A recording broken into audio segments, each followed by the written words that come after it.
Good evening, everyone. Tonight we're celebrating Haiti. Not the headlines, but the heart of Haiti.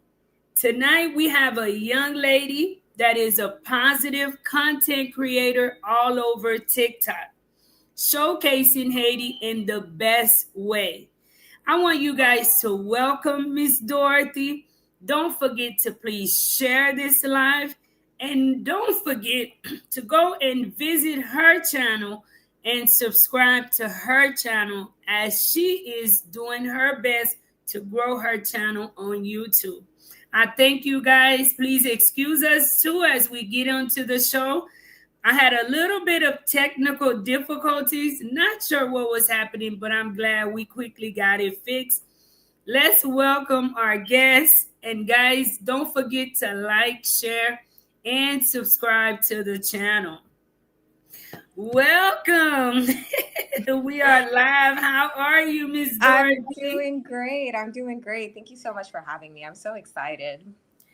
It's a pleasure to have you accept my invitation, our invitation here on Life in Haiti. And we just want to thank you for coming on with me tonight. Perfect. Thank you for having me. I'm excited to talk to you. Awesome. A lot of people may have not seen you on TikTok or maybe on YouTube. And you are one who decided to come back to Haiti and you're not looking back. Can you introduce yourself to for someone who have not seen you and don't know anything about Miss Dorothy? Okay. So I moved to Haiti in 2022. Prior to moving to, so I was not born in Haiti. So prior to moving to Haiti, I was born in the States. I lived in Houston, Texas. I was a teacher. That was my dream job. I was living a good life. I had a professional job. I had just bought in a house a couple of years before I moved. So I was kind of checking off those boxes of what success looks like for, for people in the US. And something was just I was just always curious about living abroad, not necessarily Haiti, but just in general. I always felt like I can live in another country, and I would say that to people. Oh, I could live in another country. I could live in another country. And then, as I got older, my parents got older as well, and they started to prepare their retirement, and they started to feel like, you know what, we don't want to retire in the States either. And that wasn't something I grew up hearing them say. I didn't have parents that, like, when you're young, you just keep hearing people say, oh, we're going to Haiti, we're going to Haiti. That wasn't my upbringing.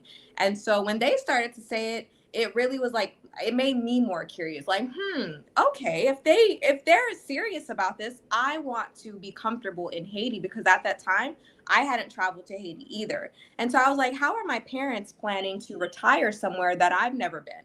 And then we started going every year as a family. And then from there, it was like, how are my parents building their house and wanting to retire in a country that I'm not even comfortable going to from the airport to the house by myself? I don't know anything. And that discomfort was really alarming to me. I was like, these are my parents and they're investing and they're building and this is their country, and I want to be more involved.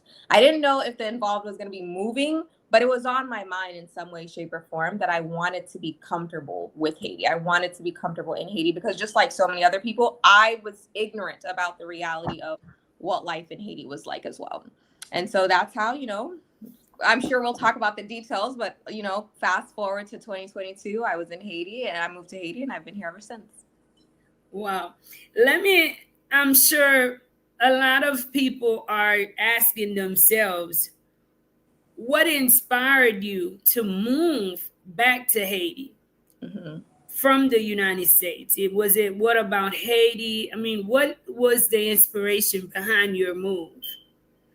It was definitely God led, because during the time I was really very much like working on my faith. I grew up Christian, so I've always believed in God, and it was just a time. So I did this program called Freedom with my church in the conversation, and during that program, we did 12 weeks of prayer and praying on very specific things. And there's a specific detail in the program that I always like to bring up, is that they had asked us in the program, where are you in your faith level? Is it neat in the water? It's like, see your faith as an ocean.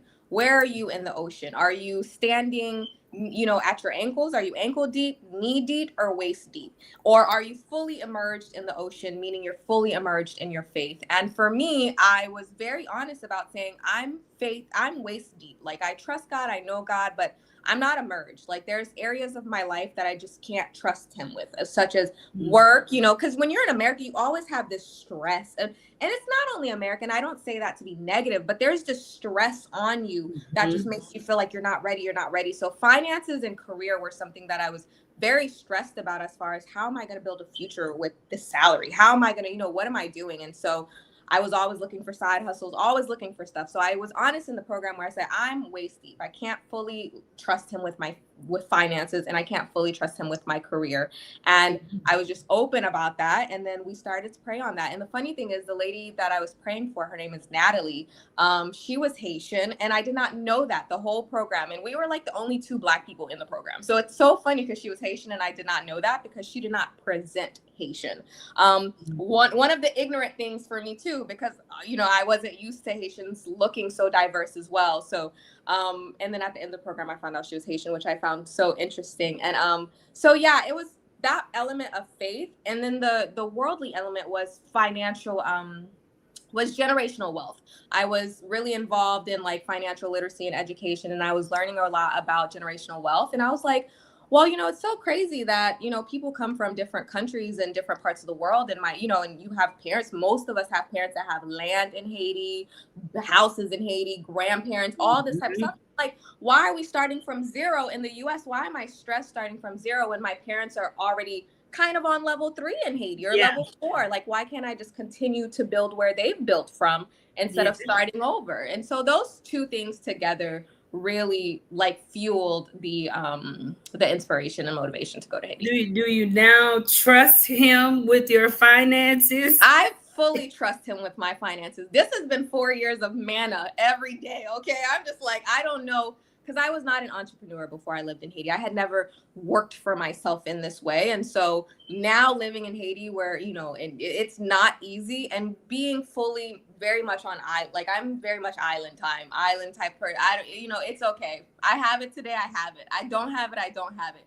And that's a freedom that I've never had in the States. And I was never unemployed in the States. I always worked, but you don't have that freedom. You always feel like you don't have enough. And here I've learned to be okay. Like, it's not. Yes, it's not. I've done the best I can. Yeah. That's what's up. How did your family and friends react when you shared, "Là où dit maman et papa, moi vle retourner vin vivre Haïti. I want to come back and live in Haiti." What was the reaction like?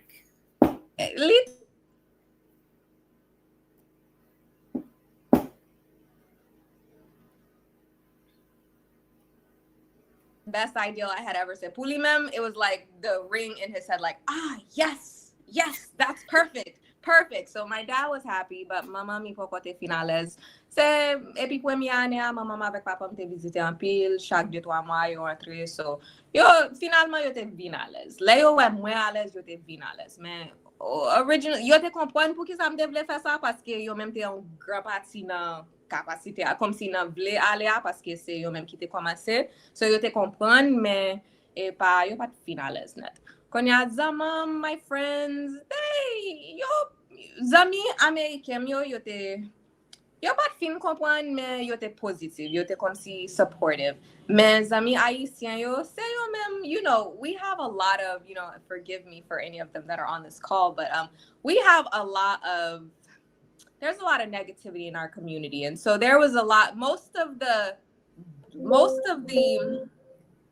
unsupport that I received did come from like Haitians, other like Haitian friends that really just felt like there's nothing to do in Haiti. We don't want you to go and waste your life in Haiti. And so that was, yo pa di sa kon sa, man, like after year 1, after year 2, the type of questions they're asking, and those things like that. Then you start dating somebody in Haiti and it's like, it's just like you feel it, you see it. But that, I was ready. Dorothy, did you have a defining moment in the United States where you just said, I've had enough and I'm leaving here? What? No, I did not. I didn't have any problems in the US. The want to live somewhere else was a desire, but it's not because I didn't like the US. But I guess what the defining situation was, it wasn't necessarily to live somewhere else, but it was, so I was a teacher, and as a teacher you're at the school from like 7:30 to 4, and you get to school and there are parents there before you, and kids dropped off before you, and then you leaving work at 4 and there are kids still there. And that's the reality because everybody's has to work. And so while I was teaching, I knew, I was like, I don't want to have to live a life where I can't like be involved in my kid's life. And that wasn't my dream. Like, I was like, I don't want to have to live a life where I choose work over my family and kids and things like that.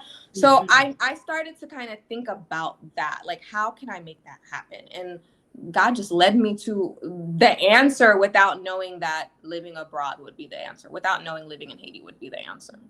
Wow. There's a lot of people who reach out to me and they're asking me, Marie, I want to move back. I'm having difficulties in the United States, or things are getting to where it is overwhelming, and I want to come back home. But a lot of people are not sure if they could come back home. What kind of work could they do? Can they transfer their job with them to still be able to work here in the United States?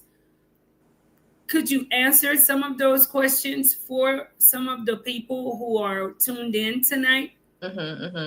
So me and Marie talked about this backstage before we went live, but you just have to accept what life will look like in Haiti. You just have to accept it. It's not going to look the same. The financial security of a job is not going to look the same in Haiti as it would in the US. There's just no infrastructure for it. And honestly, I don't even encourage people to come here to look for work, because the pay you're used to in America, unless you just have a really, really good job here and you have connections and resources to get that really good job, the pay is not even going to look the same for you.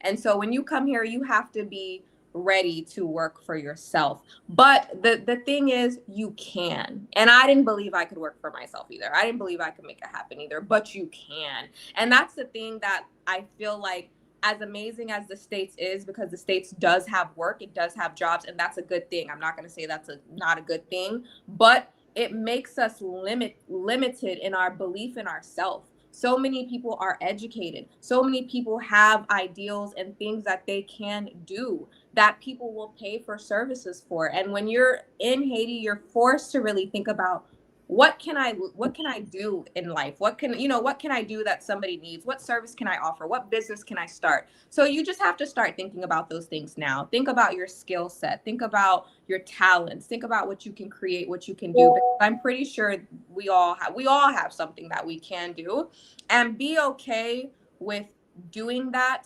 without an expectation of what the return is, per se, and just work. Don't put a limit on your ideal. Just work at it. And that's not to say don't be, strategic. And if you want to start a business, obviously you need to know the details and how much it's going to cost you to run the business and things like that.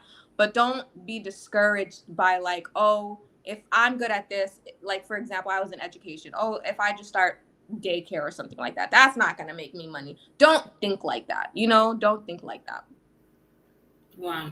The good thing about it is, once you move to Haiti, you will be surprised just how much of an asset a small skill can be to the people of Haiti.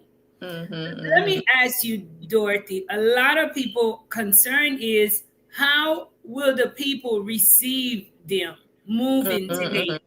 Some people like you weren't born in Haiti, or they have been outside of Haiti for many, many years. How did the community, how did family member receive you? Let me give a shout out to the people in the audience. Thank you guys for tuning in. Jadu, Triumph, Kingdom.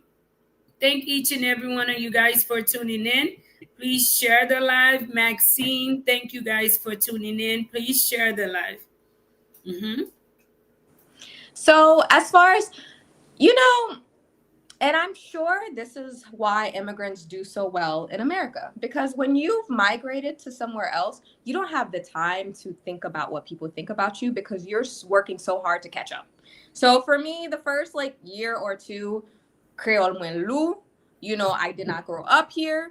My Mm-hmm. parents nous te habitué vini on vacation, so people are used to getting paid woke up just for anything. And so I was dealing with a lot of like expectations of people thinking you're rich. They think you're just going to be like throwing out money for everything. Like you don't speak the language, you're not from there. So, but you can't like, there was a lot of that. But for me, I was just focused on like, I'm in my 30s, I'm 34. So I'm like, I'm starting over somewhere. I'm focused on just getting to where I need to go. I don't care if my language is heavy. I don't care any of that. So people received me in multiple different ways. There were, some people, but I didn't really pay it too much attention to it. There were some people that see you as the American and they think like, oh yeah, bosu. They think like, they're going to be able to take advantage of you, but that doesn't happen as often as people assume. There are family that are like, she'll be gone soon. Like, Yeah. but now after all of those things, what has just stayed even 4 years later is more so curiosity. There's two groups of people in business that work hard, that love their country too. They understand why I'm here.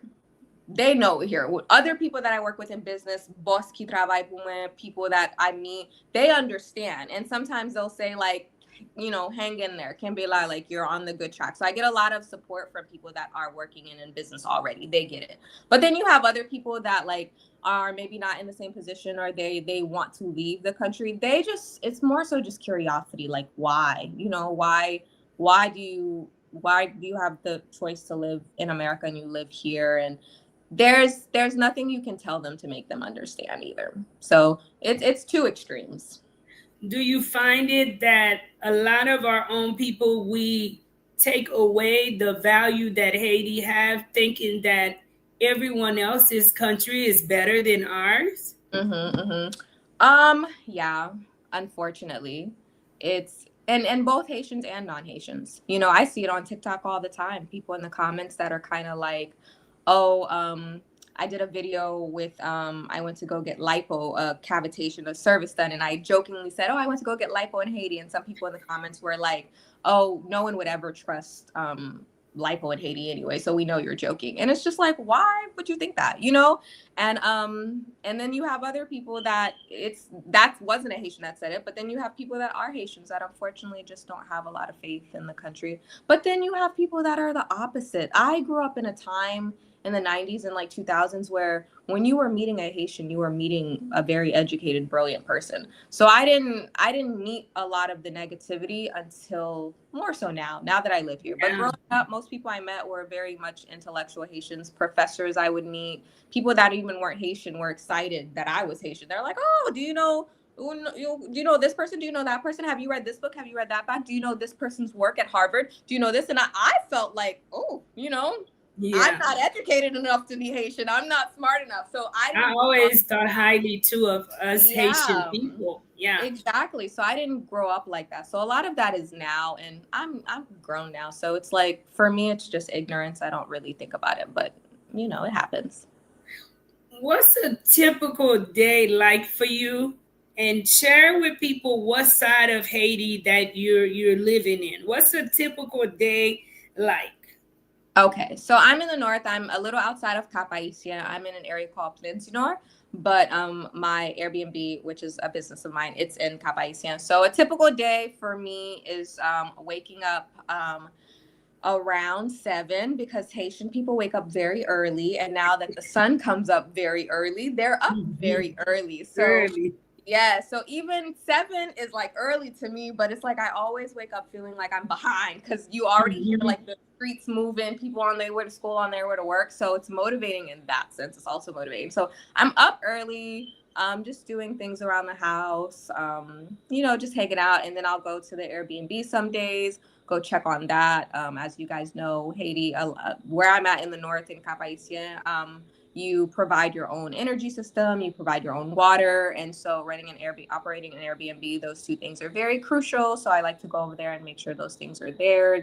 Everything's good, running any errands, just business related stuff. And just like, you know, anywhere else. You get in your car, you drive to where you're going, do what you need to do. Now, days in Haiti are always very busy. So I try to save the days I leave the house for like 2 or 3 a day, and I just get everything done just because there's a lot of traffic. Our road conditions are not great here in Oka. They're not great. And so you just have to be prepared for that. But other than that, you know, just typical work. What is it that you enjoy the most about living in Haiti? The beauty. It really is a beautiful island. It really is a beautiful country. Like the stars, the sky is, it feels like the sky feels closer to you. I don't know if that's because we're in the middle of the ocean. I don't know the science behind that, but the sky feels close to you. Like you The can touch sun, them, like you can touch. especially at night. Exactly. The sun feels close to you. Not in a way that's like burning, but like in a, you know, in a Yeah. bronze, like everything just Hmm. feels so vivid, like a painting. And I'm from Houston, and you're probably remember in Houston too. Houston is like Yes. gray, as a Yes. gray cast. So it's not really beautiful. Haiti is Yes. just beautiful. You have mountains everywhere. You have beautiful water. Everything is so effortless. Mhm. Like they don't even try. It's like watching a model every day that doesn't even try. You're like, this person is Without beautiful. anyone pampering it, right? I say that all the Exactly. time. So Yes. that's my favorite thing personally, is just being able to take in beauty. And I'm very much like, I like nature. That's why people go on vacation. So I feel like I wake up in a vacation, like on vacation every single day, like Wow. vacation destination. That's true. Hmm. Let's go into the audience and let's see if we have any questions, guys. Ask her questions. She did a recent interview where the interview was more about why she came back into Haiti. And today, I want us to focus more on what is a life like for her in Haiti and to share it with you guys and to encourage you all to see there is life in Haiti. There is a lot that you can do in Haiti. Do not just focus on the negativity. You can also check out Dorothy on TikTok. Dorothy, please share your TikTok with the audience too, so Okay. that they can check you out on TikTok where you're more active. Okay, so TikTok is at thejourney.group. That's also my website, thejourney.group. And so that's my TikTok. And then Instagram is my name, Dorothy.Jean. And thejourney.group is also the YouTube as well. So you can Yeah. find me on that too. Yes, guys. Please check out her channel on YouTube, guys, and subscribe to her channel. It is a fairly new channel. Let's get her to where she at least have 100 subscribers so that she can do lives and be interested to be more active on YouTube, guys. New York, thank you for tuning in. Someone says Ziggy News says she won the lottery before moving to Haiti. You know, I wish that would help. Right? You could do Yeah. so much in Haiti, Mhm. right? Mhm. New York, thank you for tuning in. God is good. Thank you, Jerry Fisher. Willing, good evening to you too. Danny, thank you for tuning in. Says good evening, everyone. Nice to meet you, Miss Dorothy Jean. Thank you.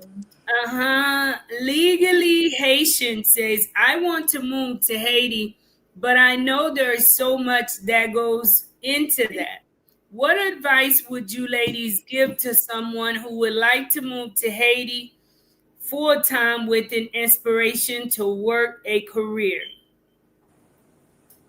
I would say so. One, the thing that allowed me to have the freedom to move at the time I did was being financially free. Not income wise, I wasn't debt free. For being debt free, so I would say do that first. Start working on that debt. I Before I moved in 2022, like I told you guys, I was really concerned about my finances. So that was like years before. That was like 2013. I graduated college in 2013. So from like 2013 to 2022, like I was making financial mistakes and having to repair those financial mistakes. So I was really like working on my finances very heavily.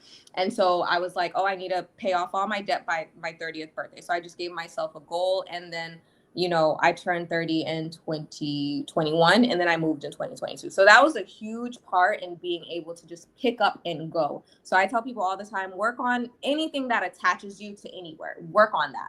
And then in addition to that, start traveling to Haiti. I'm a little bit more introverted and shy. I didn't do as much networking as I should have.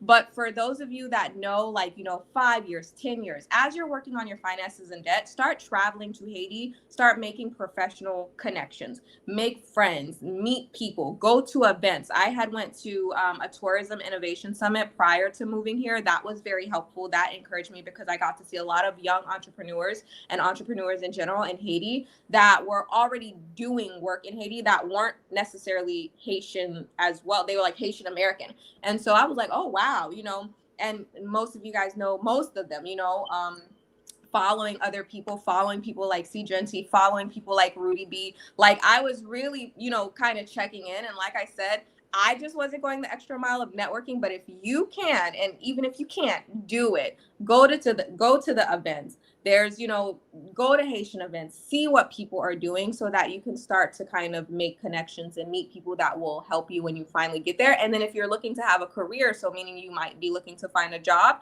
those connections will help you find jobs in your field, and you And never know. please excuse me too. Mhm. I continued. It says to work a career in law. Their career is in law. Okay. Well then, yeah, start making connections with lawyers here, seeing, asking yourself, do I want to go back to school in Haiti, or what would the process be like? Or even just working with law firms and helping them, grow. A lot of people are educated here and have careers and have businesses, guys, but a lot of people don't have that reach. Like, just like in the States, somebody could have a business, but maybe they need help marketing. Maybe they need help reaching like their peak potential. And you can do that, creating opportunities for yourself that don't necessarily exist either. So don't only look for stuff that exists, but get to know lawyers, see what they're doing, see what their challenges are, how you could be of service. Wow. Let me give a shout out to Danny. Thank you so much, Danny, for the $5 super chat. Thanks for joining us tonight and sharing your experience. I enjoy your TikTok videos. Thank you so much, Awesome. Thank you, Beyonce. sis. The chosen one says, hello, my sister. Thanks for sharing this interview with us. It's refreshing to hear a different mindset. Yes, of course. Stallion says, I'm going to travel to Cap Haitian. Well, do you want to do something like where you welcome people into Cap Haitian? Are you doing a little tourism thing? I mean, what are you doing to assist maybe some that would like to come into Cap Haitian? So yeah, so I just recently had my first personal tour guide client last week. She was with me. Her name is Naomi. She spent a week with us. She was a solo traveler. She did everything on the north, from Wanamet, which is northeast, all the way to Pomago, going northwest. So we did a lot. And in that case, I helped organize her plan. She came in through Santiago. We helped facilitate everything, organized, helped her get from point A to point B, all of that. So that is something that I will be doing more of. And also, I'm really passionate about that as well, because the reason why it took me so long to get to Haiti was because I was a solo traveler, because I did not have anybody to go with. Nobody wanted to go. This is before De Camarun closed. So this is before COVID, before Port-au-Prince was as bad as it was. Yeah. I really wanted to go to Port-au-Prince. I had never been as an adult, and I really wanted to go. And every company I would reach out to, every tour group I would reach out to, they just couldn't accommodate like a small group or one person. They just couldn't accommodate. And Wow. yeah, and so I was like, you know what, while I'm here, I really want to accommodate to people that necessarily aren't from the north, or that, feel like I would love to go to Cap Haitien, or I'd love to go to the north, but I don't have any resources there, anybody there to really help me navigate. So that's information that I'll be putting on my website as well, to give people more detail. There's already information on my website about traveling, but you guys can check it out and join my mailing list, because stuff like that will be coming soon. Well, I can tell you now, you do not have an issue if you want to come to Port-au-Prince. If you come Thank out you. here, you know Yes. you got me, okay? Yes. Believe me, when I pull up in Cap Haitian, I will be visiting you. Please. And guys, I lived, if you guys have been following me, remember when Monica and Luke surprised me with my mother and daughter, and we lived in the Airbnb. She is the owner of that Airbnb. I saw the house and I'm like, hold up. I know that house. I've lived in this house before. So her Airbnb is very, very nice. How if someone would like to stay at your Airbnb, how is it that they can get in contact with you? I mean, is there a specific link or Hmm. how could they get in touch with you there? So I'm on the Airbnb app. They can look on the Airbnb app, put out their dates, and they'll see my listings as well. And my name is Dorothy, so they'll see the host. They can also reach out to me on online. The links are on my website and typically in my TikTok bio, but I switched the bio just temporarily for this call, for this Mhm. meeting, and so it'll be back to the link in my bio once we're done with the call. So yeah. Awesome. Wed, what is it? Wed base head. Please excuse me, guys. Charge it to my tongue and not my heart. I want to know more about the current construction that's going around, especially in the north, just to see if there's any progress. Do you know anything about the current construction? What current construction specifically? I'm not sure what construction he's referring to. I know there's been construction as far as repairing canals. If he maybe has just seen photos, so they're like working on canals here because as you guys know here in the north in Okap we have like a huge problem when it rains. So they've been doing work on the canals. So you'll see that they've also been doing this project. It's been work. They've been working on it since I got it from Dlo, like they've been installing pipes for water from Bala all the way to an area in Capaisia. So those are the two like projects, construction projects. And then as well as just you see construction all the time, private construction here a lot all the time, businesses, homes and things like that. Yes. So please be a little bit more specific. Let me give a shout out to Stallion. Thank you so much for the $5 super chat. I'm canceling my contract with Ghana. I'm coming to Haiti. All right, we're waiting We're on waiting you. for you, right? Guys, child, lady up top has a beautiful smile. Thank you. Thank you so much for the compliment. Thank you. Legally Haitian, thank you, ladies, so much for showing up today. I've had a strong desire to be in Haiti and help out ever since I could think for myself. Wow. If you have any more questions, Legally Haitian, please feel free to ask. Look at the beautiful teeth on the lady at the bottom. Thank Thank you you. guys. It's refreshing to see other Haitians living on the ground. Best wishes to both of you. Don't forget, Thank guys, to please share the live. If you've yet to hit the subscribe button, please subscribe to this channel and also to our guest channel. What are some of the challenges you face in Haiti and how have you handled them? So some of the challenges we talked about this before a little bit as well is the lack of infrastructure, the lack of infrastructure that exists here. So just basic thing, um roads, electricity, water, those things really create the biggest challenge because those are your three biggest expenses as well when you're just constantly, spending money on those type of things and money that you couldn't be investing in other things, investing on growing your business and investing in growing out more opportunities. You have like this big budget just for inconveniences that the lack of infrastructure creates. I will say that's one, but I guess in a way it's like a double-edged sword, because I tell people all the time, but if there was more infrastructure that existed, Haiti would probably already be like full of other people with way more money and opportunities than me to come and do business here. So it's like at the same time, it's that lack of infrastructure that allows people that want to be in Haiti the opportunity to kind of like start fresh and grow. So I'm not, I'm not saying that that's a good thing. I'm not encouraging there to continue to be lack of infrastructure, but I just kind of see it as both things. But that's the thing that more so stresses me out more on a daily. It's just like those things constantly.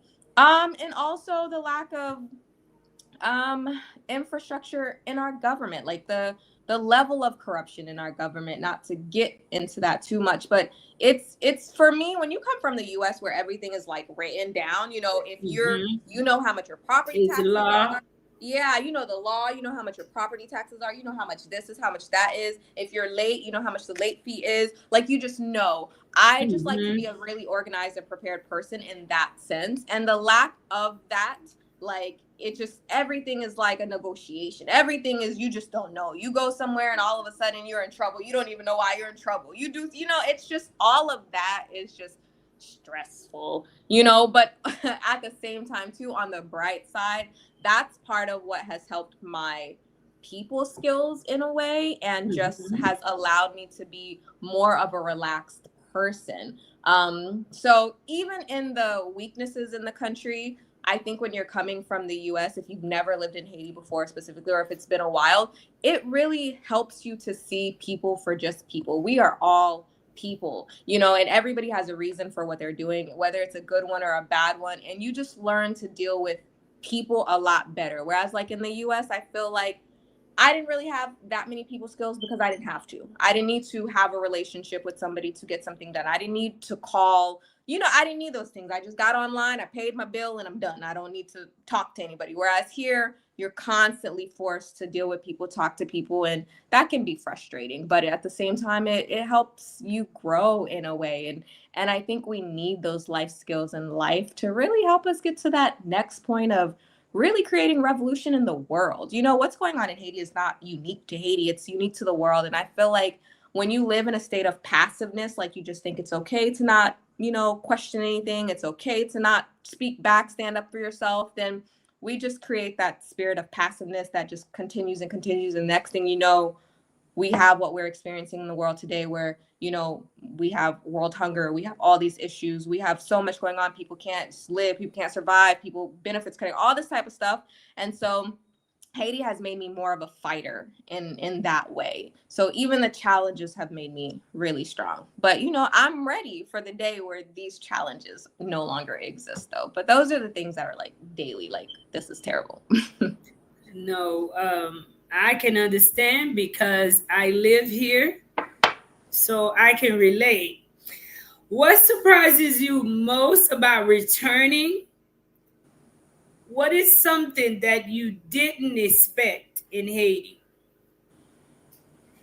Mm, what surprises me the most is um like the role of the government, actually. Like, you know growing up in the States, at least for me, guys, I was a little ignorant, so I'm not going to put that on all Americans, but for me, I was a little ignorant. I didn't really care too much about politics or care too much about government. I don't know, they do their job, I do mine. Yeah. And being here, has what has been surprising is seeing, like, okay, like, the like this is what happens when they don't do their job, or this is what happens when a lack of a system of quality education exists. Like, this is what happens. And so you really start to see the responsibility that we have as individuals as well, and holding people accountable and doing things like that. So that has been surprising, in how much I've learned, as far as, like, okay, because it's easy to just say, like, oh, Haiti's like that because the people or whatever. It's easy to put blame on simple things, but it's like, no, this is a system. You see that system so clear in Haiti. You see it, and you see corruption for what it is, so clear. And it's not this big thing that is up there. It's you, it's your neighbors, it's your, it's all of us, and we see how it happens slowly but surely. And so that's been surprising. And what was the second question? What is the what? No, the second question, something you didn't expect in Haiti. Something that you that didn't expect. you Okay.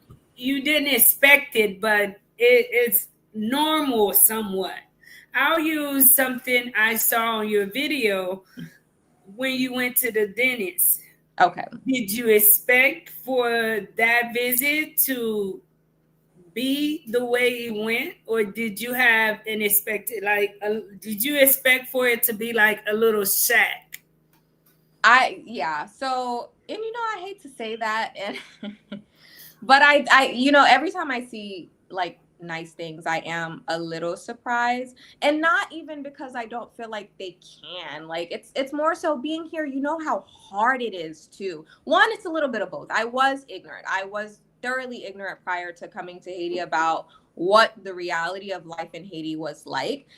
Not I had family growing up that would come from the States, and so I knew there were people that lived well, but like when you see it, visiting OCAP for the years, you see trash everywhere, you see all this stuff, you see shacks. So when you do need something like, a dentist office or a hospital or whatever, you do kind of expect the worst.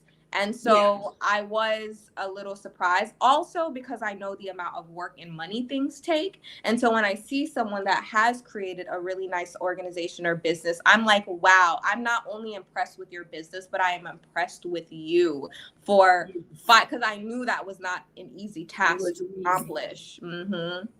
And so, but once again, another reason to just be proud.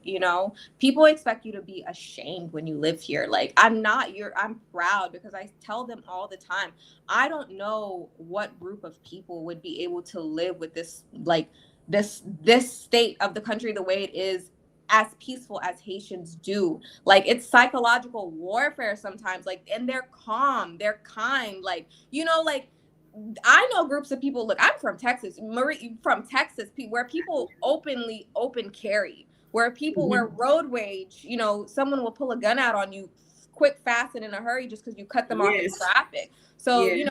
we see mass shooting in the U.S. all the time. And so we know what people can do when they're upset. And so to see people live like this in this frustration, and they don't take it out on each other in a violent way, or they just keep going and still keep thriving, like that's so motivating to me in a lot of ways. And I'm like, that's why when Haitians get so much hate from other people, I'm like, you just have no idea. Like you're just ignorant, you don't know what you're talking about, because this is a very resilient group of people.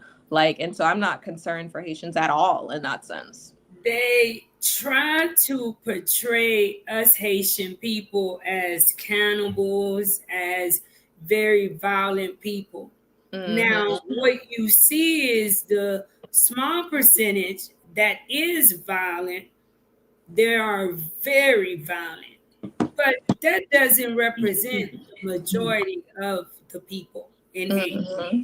Like you, majority of people in Haiti, at times, Dorothy, I'm like so surprised because when you come from Houston and to Haiti, you see a lot of differences in the people, in the interaction.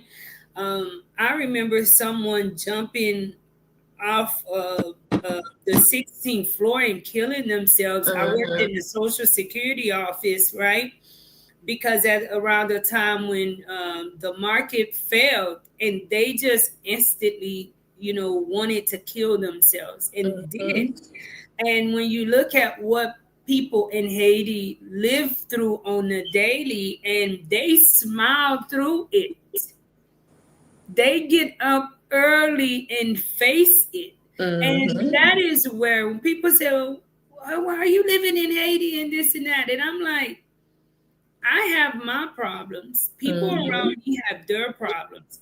But when you look at the state of Haiti, if people can be happy and find a level of peace, who am I to come in and be like, oh, disrupt that peace? You, Yeah. you know what I'm saying? Yeah. Now, one thing that I really don't like in Haiti is having access to healthcare. And Mm-hmm. I don't know because I've never been sick during my stay in Cap Haitian, thankfully. So I've never had to visit a doctor's office to know what that protocol is like. But let's say in Port-au-Prince, A lot of people think that Haiti doesn't have like nice hospitals, this and that. What gets me is the fact that the classism in Haiti is sickening, Mm-hmm. because at times I'm thinking everyone deserves an equal opportunity to live.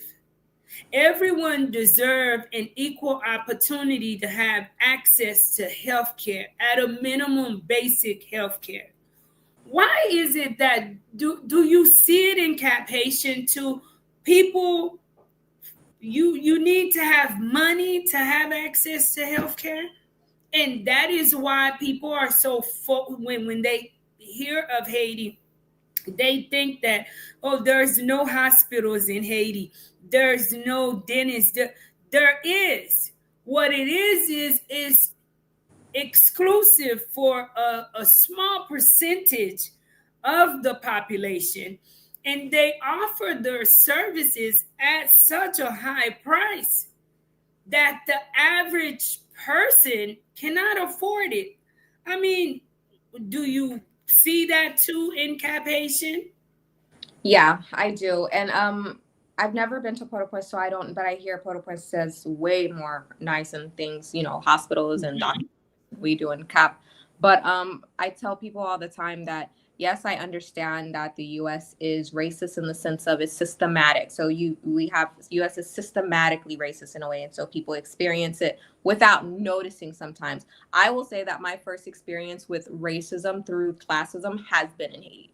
I've never experienced it anywhere else. I've never seen it anywhere else in this way. So it's openly a thing in Haiti, and it is what it is, guys.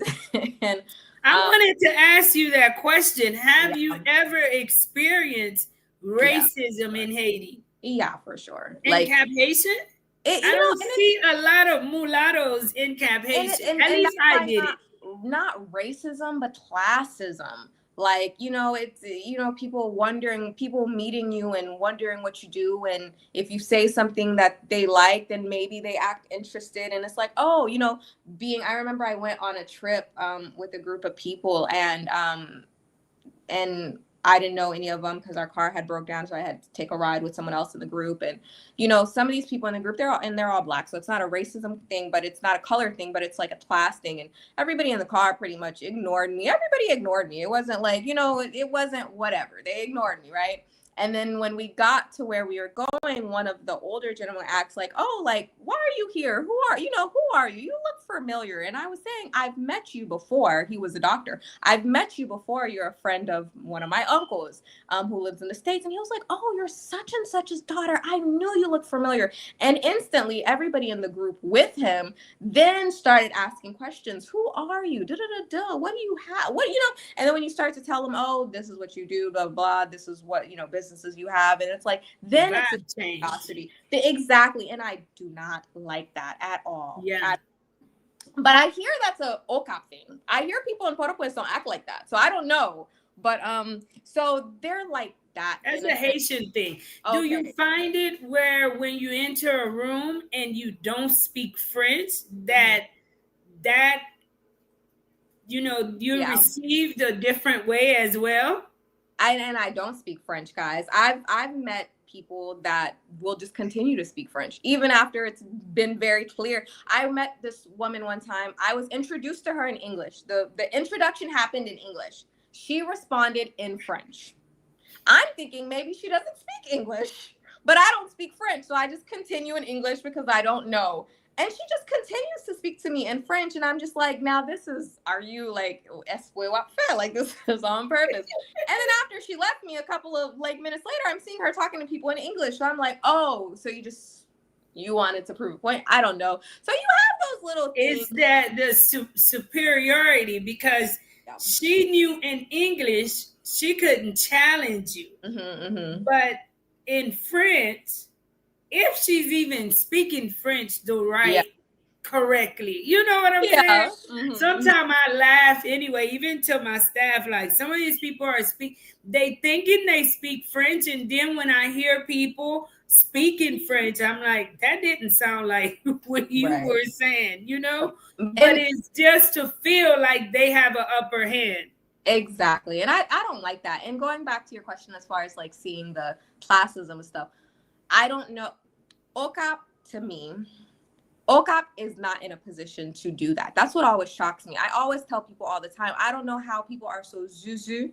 I don't know how people are so bougie when we're all passing by the same amount of trash every single day. I just don't understand it. I don't get it. Like, I just can't accept it. I can't accept it. I don't care what car you're driving because we all had to drive through a pile of trash. I don't care where you live because you had to drive through a pile of trash to get to your house. So there's no room for that. So to me, it just makes the classism, it makes the like, it just makes it very uncomfortable and unnecessary because I feel like we all have the same fight. We all have the same frustrations at the end of the day. And money doesn't solve that to me.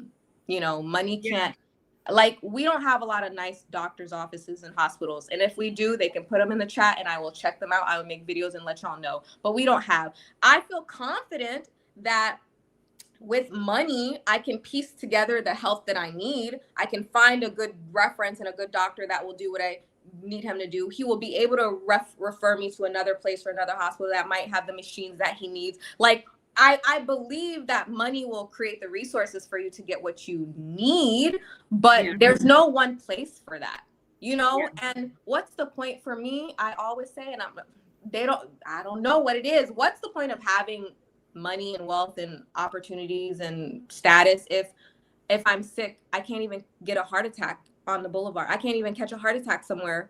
What if no one knows CPR? There's no ambulance that's going to come get me. There's nowhere that we can go. What if I don't have cash on me? Because you know how these hospitals are. You know, what if I don't have cash on me and they don't know who I am in the moment? Like, these things are, this transcends race and class. Like, you know, this is basic.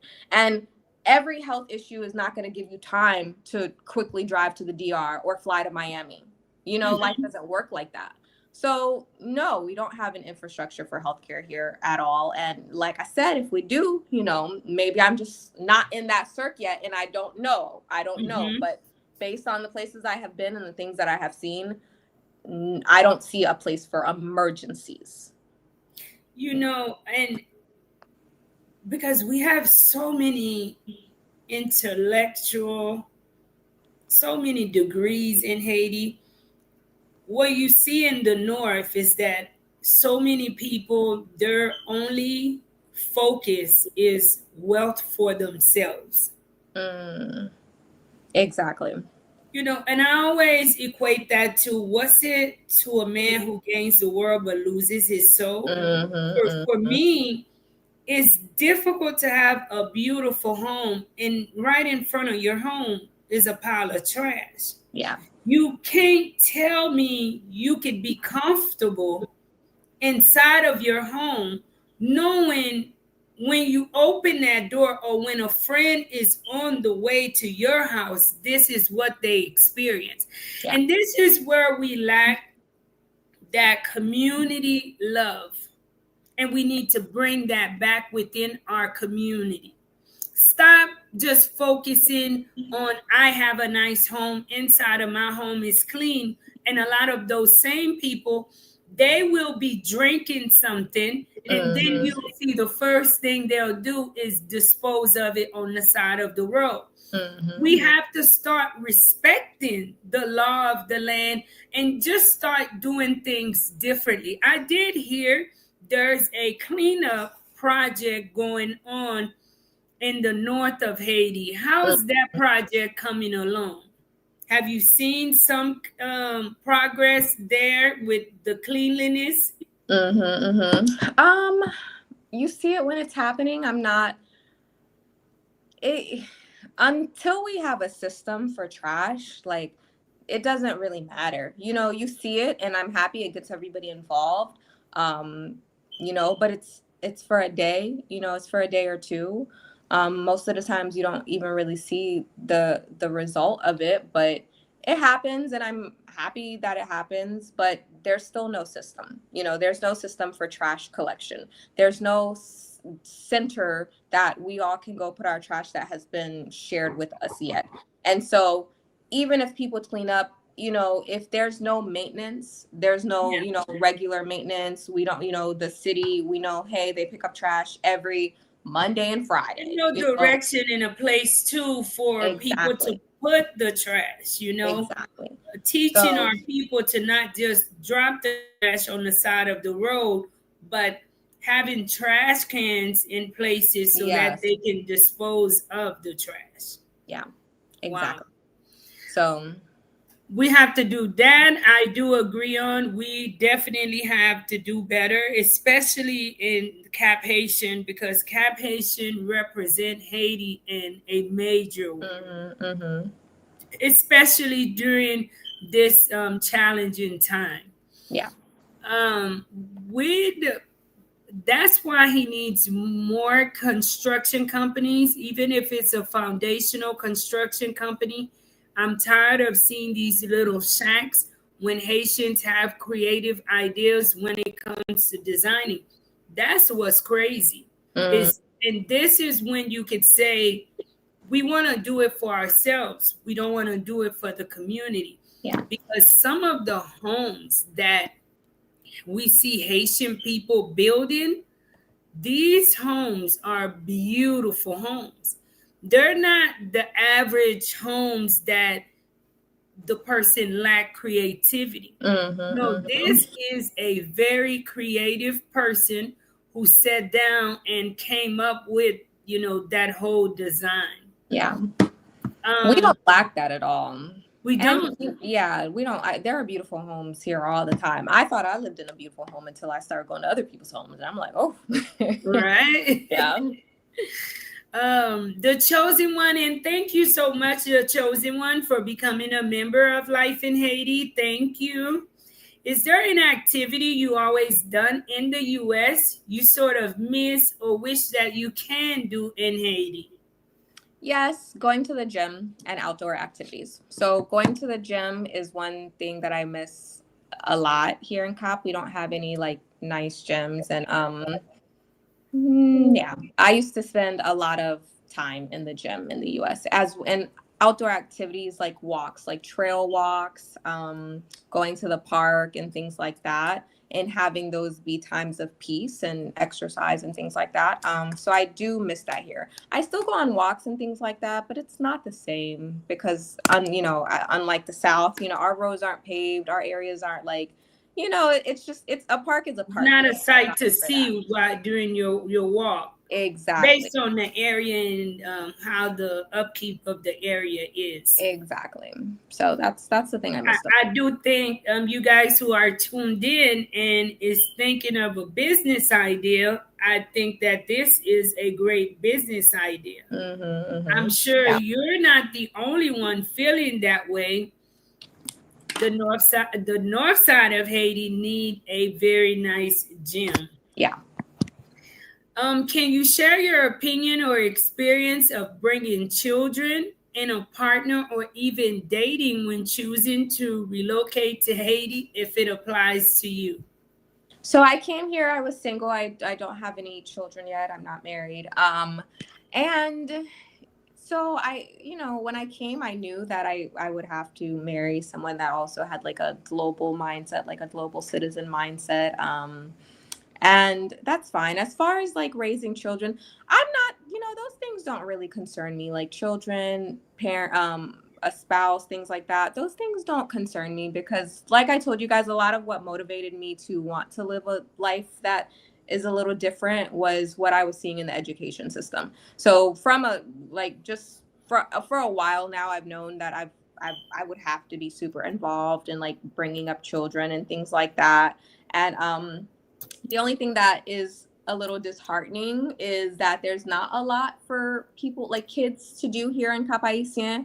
But like Marie said, these are all ideals, and there's more of a culture like in the States of like, getting together with your friends that have kids. I had friends that had kids and, we would get together. I didn't have kids yet, but we would always get together and do stuff for the kids or whatever. So I just plan on, creating that community, what I feel like, doesn't exist, creating it with another community of people that have kids as well. So that's not something that I worry about because being a child of immigrants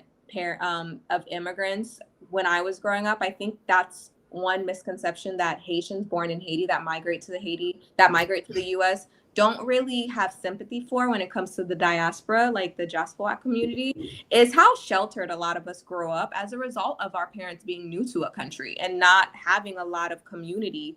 And so being in Okap is always so interesting to me because I'm where my mom went to school. I pass by her high school every day. Her first job was at Kwame Beach Plage, and I'm there all the time. So like seeing that community that she's had that still exists, where she went to have ice cream and things like that. I don't have that as a result of being raised by people that were still figuring out America. We didn't go out that much. We moved around a lot because they were trying to find the best state and the best place for them. And so I don't feel like I had like a better upbringing because I was in the US when it came to like that, creating like that home base, that social. So I'm excited for the possibility to like raise kids in a place like Haiti that has so much to offer, and I don't mind doing the extra work to supplement in the areas that Haiti just doesn't, have the infrastructure for. So it doesn't concern me.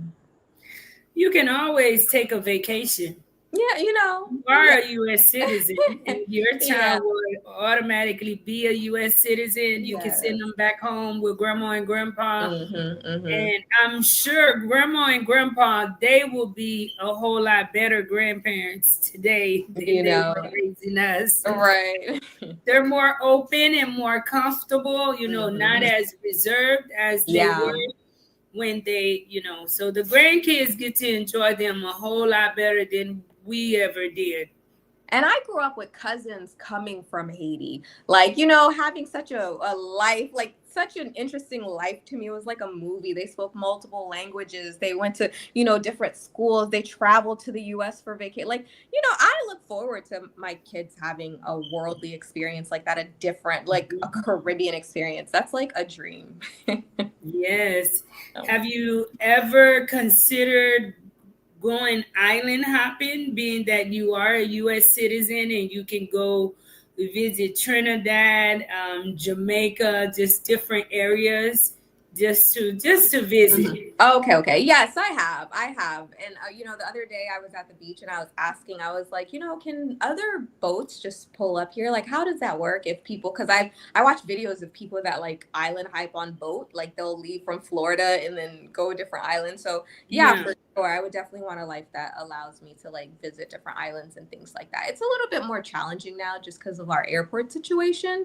There's like one airline, I think, or two that go to like Nassau and Providence, but yeah, that's something that I will do in the future. I am dating somebody right now, so when we get married, those are questions I inquire about all the time, like visa situations, how can, just to make sure that when that time comes, we can freely travel and do what we need to do. Awesome. Mhm. Cindy B, thank you for tuning in. Rosa says, Haitians don't speak French. The people in Paris don't understand them when they speak. Cindy B, you look so beautiful, dear. Thank you. Thank you. Haitians speak Creole.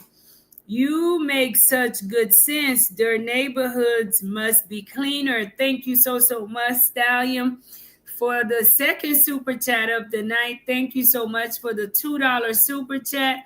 Will Cap Haitian accept nukism? I don't think they are. No, I don't think so either. Matthew says, I miss you, my finger. What? Excuse me. Let's remove these people, okay? Akanoko says, I love Haiti. Thank you so much for the love for Haiti. Thank you.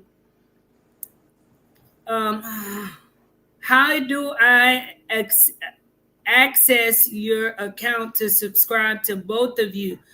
Please hit the link to be able to subscribe to our guests.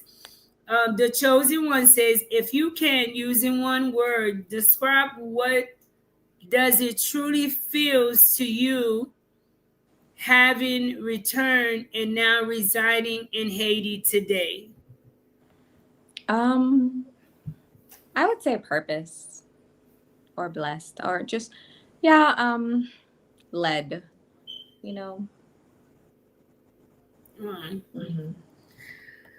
Mhm. Cindy B says homes and schools are a great place to start with education about personal hygiene in a clean environment. Mhm. Have you are your career surrounds education. Have you considered leading a school there? You know, I'm big on giving back in Haiti, Yes. working within the community. That is a passion and a love that God have just instilled in me. And I'm like, I wish I had you in Port-au-Prince. I'd be having you stopping by all the time. But have you considered that? That because So I have. Mhm. And I know last time we spoke before, when planning this meeting, you were very encouraging about that because I was sharing with you, and I'll share with you guys. I just didn't feel like, so I didn't go to school in this system, and I don't speak French, and I didn't feel like me alone could initiate a project like that. Like I'm not the one for that. And so though it's something I'm interested in, in the mid future, but I was like, I need a team. I need people that have done this. And after speaking to Marie was like, you can Look do at me. God could use it. Yeah. Marie. Guys, what Yeah. make you think you can? I don't speak French either. Yeah. And when I think of like our history with French, I'm like, I cannot think that way, but you can do it. And I You believe know, in you. it's on my to-do list and like mid like mid, like you have mid goal. It's like mid goal, maybe like 3 to 5 years. It's something that I would love to do. I would. Awesome. Well, I look I'll forward be I'll be reaching out to you. to getting that phone call, and Yay. hopefully Haiti is, things are a little bit more open. I would definitely, I do not mind heading there and giving you a hand. And believe me, there will be the challenges, but the impact that you will be making will be so much more fulfilling than any challenge that you will face. And Yeah. I know, I'm sure you will do it and you will do it great. Yeah. Example of the doctor's office we're talking about, I know that you will do it with dignity, you will do it with love, and I pray that you get to that soon. Thank you. Yes, soon. Let me give a shout out to Quebec Life. Thank you so much for the $5 super chat. Thank you so much for the $5 super chat. Thank you. Is there another place besides OCAP that you suggest to consider living over there? She shares she hasn't been to much other places. Therefore, I don't know. I'll let you answer that. So I'm familiar with the North, just not any of the other departments. So I don't know the South. So I can only speak for the North, Northwest, Northeast. It just depends on what your goals are. So for me, if I worked remotely or like my business setup wasn't already here in OCAP, yeah, I don't think I would live in Cap Haitien. Cap Haitien is like the last place. It's already so saturated, and it's cool if that's what you want. But I love areas like Folibete. If you guys are familiar with Folibete and the work that they're doing there, it's such a like it's not completely rural, but it is like an undeo. It is like not as much of a city as Cap Haitien, but it's the right amount of like city that like town and Hmm. still I rural. love Like Foily Bete. love it. Clean. Clean, so nice. One of the Everything that they're cleanest doing area. there is perfect. You have a community of people that are building their homes, retirement homes, things like that. And it's all just looks like so different. They have such a different Yeah. charm style. And they also have the beach too and things like that. So Hmm. I personally really like Folibete. I also do like the West area for like business ideals for more needs-based business, like going down, we went down to Mall Saint Nicolas a couple of months ago, and as you guys know, that may know that that's the stop where Christopher Columbus first touched on the island. And Mm-hmm. even just going out that way, there wasn't a lot of like infrastructure and things that existed. And I was like, oh, I would pick something out that way too. There's so much business opportunities too if you just want something different, because a lot of these areas don't have it. We went to Pomago the other day and they were telling us how like they still buy like produits alimentaires, like drinks, things like that for their businesses in Limbe, which is, it's not far, but it's not close. So they could use like a vehicle. Like there's still so much to do in some of these remote Yeah. areas that, if I could do it again, if I was just restarting, yeah, I wouldn't do Capaisia. Do you not find it a little bit too crowded living in the city? Oh yeah, I don't live in the city personally, but yes, just in the area, yes, it's very crowded. Very, very. Yeah, at times when I'm there, I'm like, you know, Yeah, I feel it's a little bit too crowded. it You know, is. legally Haitian says, you know what? I feel the same way, but if not you, then who? If not me, then who? If Yeah. not us, then who, right?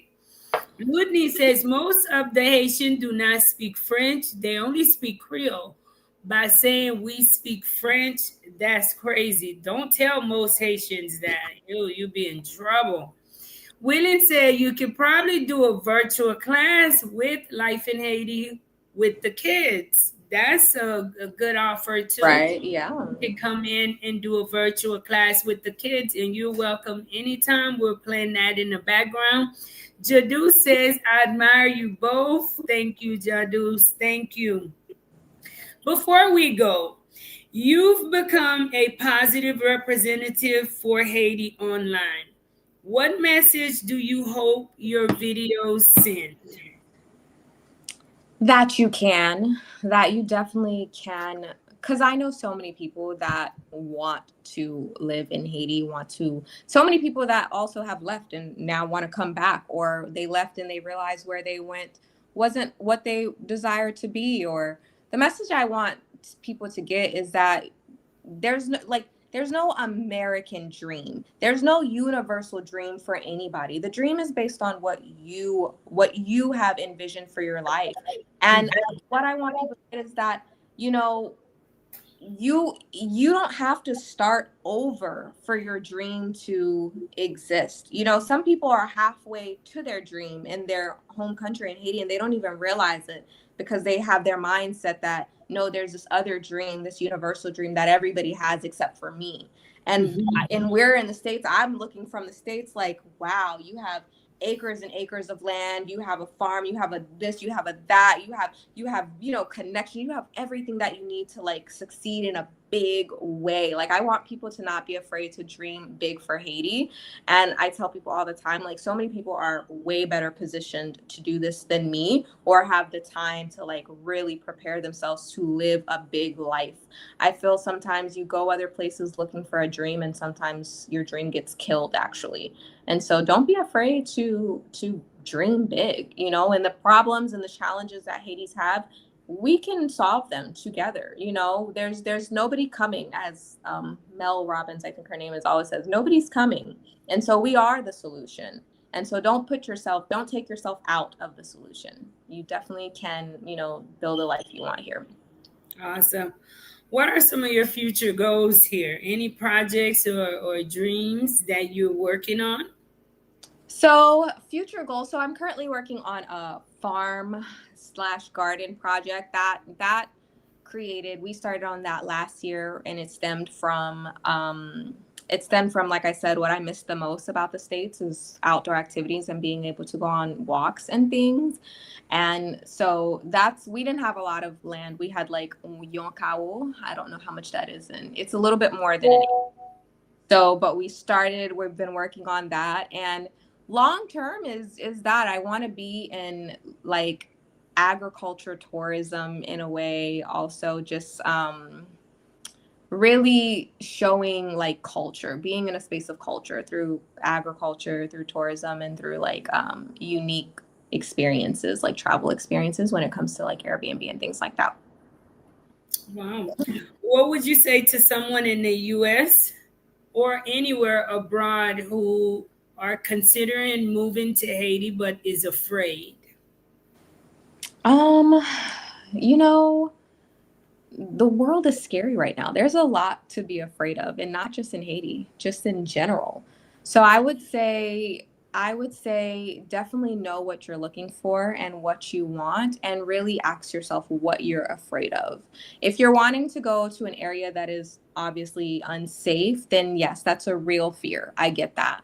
But if that's not the case, or and even if that is the case, how can you contribute to that problem, in a way? Like, we can't let them steal our dream. We can't let these gangs and these people steal our dreams. And that's not just a Haiti thing, that's a world thing. So we really have to start being unafraid to face our fears and ask yourself, exactly what am I afraid of, and what can I do about that? So I don't think there's anything to be afraid of, because we're all humans. We all were given the same right at birth to rule over this land. We can't just give up our birthright, to someone else because we're hungry, or because we're waiting for someone to come and save us all. So we have to start being unafraid to put our hands in the pot and really figure out how we can solve some of these problems. Awesome. My last question for you: have you ever been afraid living in Cap Haitian? No, I haven't. I have not. Awesome. Yeah. As people are saying, they think that the security issues are all over. And I tell people all the time, don't let what the media show you about Port-au-Prince to make you feel that that's going on all over Haiti. Yeah. Thank you so No. much, my sister, for joining us tonight. Any last words that you would like to share before we part ways? Uh, just one. I just really want to thank you for this opportunity. A lot of people have this misconception that Haitians can't work together, that they don't want to work together. And just even in when you reached out to me and you were immediately supportive, immediately wanting to collaborate, and just everything that I've been looking for and wanting. And it's just happy to have these moments with someone like you. To Thank you. to change that that stereotype and what people assume. And you've just been really helpful, and I'm so happy that you've given me my first live experience. And I Well, think I thank you too for accepting it.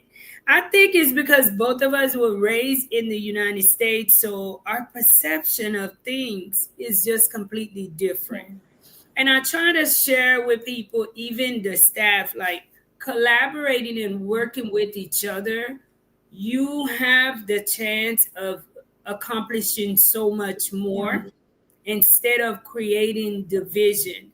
And we lack that within our community, yeah, right? When I took the chance to reach out, I'm like, I'm going to reach out, especially when I saw you grew up in Houston. I'm like, so was I. right, But do you know how many other Haitian media that I've reached out to and tried to collab with? And they do not feel that way. So I'm glad that you brought that up and you mentioned that. It's a pleasure. And in my mind, what everyone is looking for out of Haiti is going to take someone like yourself to lead it. We need Haitian Americans, Canadian Americans, someone who had an experience outside of Haiti for years to come in and lead and implement that change, because we understand the importance of representing our community, um, starting and completing a project with the pride that, not that I stole half the money for the project, but we came in to do this and we accomplished that. yeah, And in the end, when we look back, when I'm taking that drive from my home to downtown, I can be proud. My children can be proud. My family and friends, those who were a part of the group, can be proud that we did something great for our country. And we're gonna need more Haitian Americans. That is why when I see you guys, I've had Rudy on the show too. When I see people like you, I'm like, good, because we need to form a chain around Haiti, and we give the Haitian people what we see is missing. And I just want to thank you, my sister. Thank you. I wish you the best. You guys, don't forget to go and subscribe to Dorothy's YouTube channel. She's not very active there, but she did say she's going to be. She just shares shorts on here. But if you look up her name, Dorothy Jean, you will see her too on TikTok. Let's show her some love. And don't forget to let her know that Life in Haiti sent you. For Thank those who will be you. watching after the live, thank you so much, Dorothy. I wish you the best. And I know you're going to do great things in Cap Haitian. Your spirit is beautiful, and I'm praying that God's angels encamp around you and continue to keep you safe so that you will continue to do great things within our community. Thank you so much. Love you, my All sister. right. You be good. Thank you guys so much for tuning in. We do have an upcoming guest coming up on the show Wednesday at 6:30. So you guys be ready to tune back in on Wednesday. So many of you guys have reached out. Just to give you guys a tip, her story is pretty similar to my story. So we're going to have that young lady on the show. I do believe this show is the first show she will be on. I'm not really sure, to share her story. Guys, Haiti is just like any other place in the world. It has its difficulties and challenges, but one thing that I cannot deny is that I am Haitian. And regardless if I like it or not, wherever I travel to, that Haitian will always be attached to me. So why not live within my purpose? Why not dedicate a part of my life to doing something great within our community? And I just love seeing people like Dorothy Jean coming into Haiti and doing great things and representing Haiti on a positive scale. Thank you guys so much. Those who will be tuned in after the live, don't forget to like, share, and definitely subscribe. Leave us a comment below, guys. Take care. Be kind to yourself. Tell somebody you love them. And don't forget to be the change that you want to see.